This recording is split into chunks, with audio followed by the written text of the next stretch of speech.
The first piece of data that I want to look at is average daily inventory. And this is the average number of homes that are for sale on any given day. And the story that this number tells is basically, what kind of market are we looking at? Is this a seller's market where you, Mr. Seller, can go put your house on the market, and Mrs. Seller, you can get whatever you want to ask for it within reason, or within what the banks will provide loans for? Is it a buyer's market where the sellers have to wait for a buyer to come along and the buyer has strength and can negotiate the price down? Or is it a balanced market right in between those two? And average daily inventory really tells that story. And let's look at that number, and I'll explain to you why and how it tells that story. So here we go. This is the 12-month look back at average daily inventory. And we'll see up here in the header, for April, it was 204. Down here, 204. A year ago, it was 129. So we're not quite double. That would have been 258. 204 is certainly a pretty great advance on a year over year. And then month over month, back in March, we were at 184. And if we track this back to our low point over the last, in 2025, we'll see the low point was indeed last month. And if we track the low point back over the 12 months, we'll see that it was last May. It has been steadily growing. There's a little bit of decline here in the winter, and it's starting to pick back up. But why, Geoff, does the inventory tell a story about what kind of market that it is? Based on the historic numbers, we can say that about 300 homes for sale on any given day is what equals a balanced market. If you have less houses than that for sale, it is a seller's market. The sellers have the upper hand in their negotiations. If it is above 300, it is a buyer's market. The buyers have the upper hand in negotiation.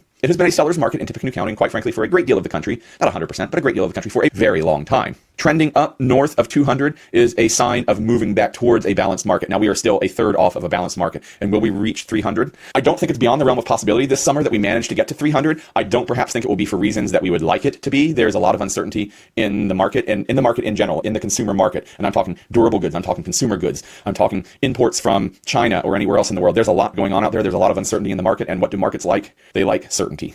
And we don't have that right now. We're in a time of dynamic, perhaps even volatile change day to day. We won't spend too much time looking at this number, but the next number is total new listings. And this is how many new listings come on the market monthly by date. The story that I want to tell here with this data is, again, that of a market moving up away from a seller's market towards the range of a neutral market. And we'll see that this month it was 228. We have a 13% increase month over month, but more importantly, a 9%, so almost a 10% increase year over year. So we can see this trend line. It dipped down in December. If you've watched me at all, you know that I say that the real estate market can be pegged to the temperature outside. That is no surprise that December, January, February are the low points in any chart that we look at in the real estate world, in the housing market. But we're going up, and look how we jumped up in April to that 228 point. Now, again, is this telling of a healthy market that's going back towards balance, or is this a market that is reacting to the uncertainty in the greater market that's out there? I lean towards it is a little more on that side of uncertainty, but there were also announcements today concerning tariffs and some agreements between the United States and China. The markets, the stock markets and the bond markets reacted positively towards that news. Now, the stock markets and the bond markets are not the same thing as our pocketbooks.